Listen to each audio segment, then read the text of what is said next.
नमस्कार मित्रांनो, big boss मराठीच्या घरातील तिसऱ्या आठवड्याच्या नॉमिनेशन प्रक्रियेअंतर्गतचे फायनल वोटिंग ट्रेंड आले. कोण आहे टॉपला, कोण आहे बॉटमला, कोण जाऊ शकतो या आठवड्यात बिग बॉस मराठीच्या घराबाहेर.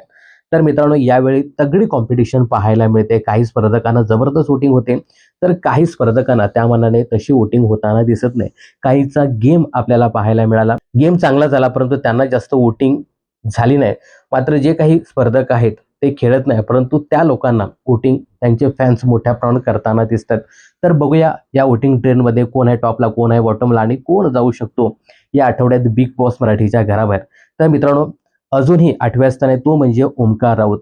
ओमकारचा बिग बॉसच्या घरामध्ये जास्त गेम नाहीये, त्याला बरीच संधी मिळते आपला खेळ गेम दाखवण्याची, पण ओमकार तेवढा त्या सगळ्यामध्ये पार्टिसिपेट होताना दिसत नाही.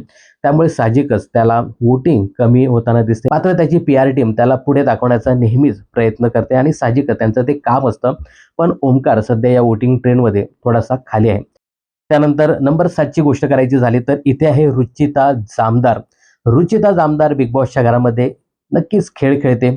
पॉझिटिव्ह, निगेटिव्ह, थोडासा निगेटिव्ह गेम कमी केलाय तिने. थोडेसे एक वेगळ्या वेने खेळण्याचा ती प्रयत्न करते.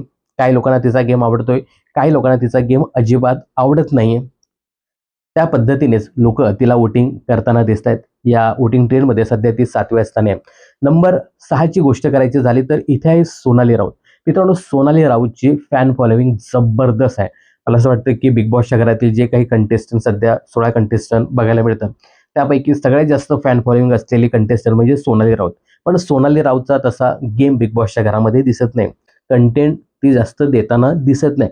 का सोनाली जास्त खेळत नाही हा मोठा खरंच प्रश्न आहे.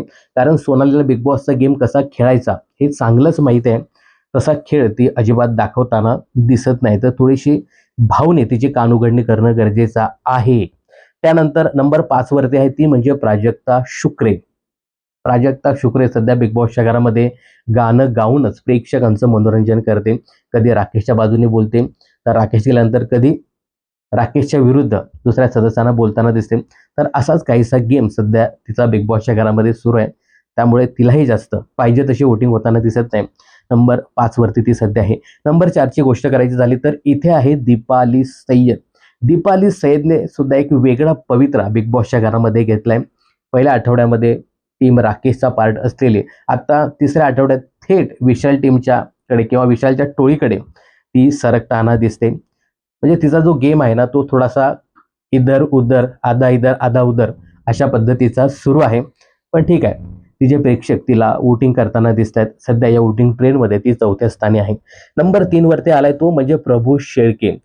काल ज्या पद्धतीने प्रभू वर्सेस सागर कारंडे हा जो काही सामना आपल्याला पाहायला मिळाला, उगाचच सागर त्याच्यामध्ये त्या मुद्द्यामध्ये घुसण्याचा प्रयत्न करत होता आणि बऱ्यापैकी सिंपती इथे प्रभूला मिळताना दिसते. आणि प्रभूला माहित आहे कधी कुठले मुद्दे ठेवायचे आहेत, नॉमिनेशनमध्ये आल्यानंतर काय करायचं आहे, कॅमेरा कुठे आहे, त्या कॅमेऱ्यावरती काय आपल्याला बोलायचं हे प्रभूला चांगलं माहिती आहे आणि तो ते करताना दिसतोय. प्रभूचा एक गेम सुरू आहे आणि प्रेक्षकही त्याचा जो काही गेम आहे त्याला दाद देताना दिसत आहेत. कधी सिंपती, कधी गेम, सगळं काय प्रभू अगदी व्यवस्थित त्याच्या पद्धतीने करताना दिसतोय. तशी वोटिंग सुद्धा त्याला होताना दिसते. प्रभू सध्या या वोटिंग ट्रेंडमध्ये 3ऱ्या स्थानी आहे. नंबर 2 वरती आहे तो म्हणजे विशाल कोटियान. म्हणजे विशालसाठी मी खरंच खूप शॉकिंग आहे. पहिल्या आठवड्यात विशालला शिव्या घालणारी लोक आता त्याला वोटिंग करतात की काय असा मोठा प्रश्न उपस्थित होतोय. कारण तगडी त्याला वोटिंग होताना दिसते. मी मागच्या व्हिडिओमध्ये पण सांगितलं होतं की टोळी टीमचे 2च सदस्य हे नॉमिनेशनमध्ये आलेत आणि विशाल टीमला सपोर्ट करणारे सपोर्टर सुद्धा आता वाढलेत. कारण त्यांचं असं मत आहे की या टोळीमुळेच बिग बॉस चालतंय आणि खरंच त्यांना सपोर्ट खूप वाढलाय आणि त्याचा फायदा कुठेतरी विशालला होताना दिसतोय आणि रुचितालाही होताना दिसतोय. तिलाही वोटिंग होताना दिसते, विशालही वोटिंग होताना दिसते. पण विशालला तगडी वोटिंग होताना दिसते. विशाल हा जरी बॉटमला असताना तरी तो काही लगेच जात नाही. कारण तो चांगल्या प्रकारे कंटेंट देतो आणि आपला मास्टर माइंड गेम वापरण्याचा प्रयत्न तो करतोय. तर इथे 1 नंबरला आहे तो म्हणजे करण सोनावणे. करण सोनावण्याची फॅन फॉलोविंग सध्या ऍक्टिव्ह झाली. पण करण आहे ना, तेवढा गेम त्या फॅन्स लोकांसाठी खेळताना दिसत नाही. अजिबात तो गेम खेळत नाही.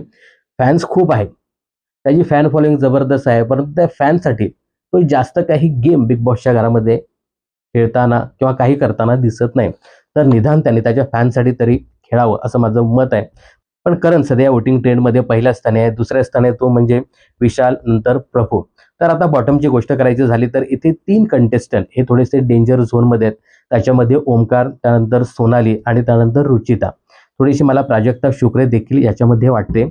प्रभूचं नाव येऊ शकतं, पण प्रभू सध्या बिग बॉसच्या घरामध्ये नक्कीच कंटेंट देतोय. बिग बॉसच्या घरामध्ये कंटेंट प्लस वोटिंगला खूप महत्त्व आहे. आता असं सांगायचं झालं तर हे जे 2 राऊत आहेत, सोनाली आणि ओमकार, यांचा बिग बॉसच्या घरामध्ये जास्त गेमही नाही आहे आणि त्याला तशी वोटिंग ही होताना दिसत नाही. सध्या तरी मला असं वाटतं ना, की ओमकार आणि सोनाली राऊत यांच्यावरतीच या आठवड्यात बिग बॉसच्या घराबाहेर जाण्याची टांगती तलवार असणार आहे. सोनालीचे फॅन फॉलोइंग जबरदस्त आहे आणि सोनाली पुढे कंटेंट देऊ शकते असं वाटतंय. रुचिता जरी सध्या बॉटमला असली तरी रुचिता ही कंटेंट देणारी पोरगी आहे. त्यामुळे रुचिताही जाणार नाही, सोनालीलाही काढणार नाही. मग जाऊ शकतो कोण? ओमकार राऊत. ओमकारने या 1-2 दिवसामध्ये दिसायला पाहिजे, नाहीतर ओमकारचा पत्ता यावेळी कट होण्याची जास्त चिन्ह आपल्याला इथे दिसत आहेत. तर काय वाटतं तुम्हाला? ओमकार जाईल, सोनाली जाईल, रुचिता तर जाणार नाही, प्राजक्ता शुक्रे, प्रभू शेळके. काय वाटतं तुम्हाला? कोण जाऊ शकतो या आठवड्यात बिग बॉसच्या घराबाहेर? याबद्दल कमेंट्स करून नक्की सांगा. बिग बॉस आणि मनोरंजन क्षेत्रातील अशाच फिल्मी अपडेट जाणून घेण्यासाठी चॅनल जर सबस्क्राईब केले नसेल तर जरूर सबस्क्राईब करा.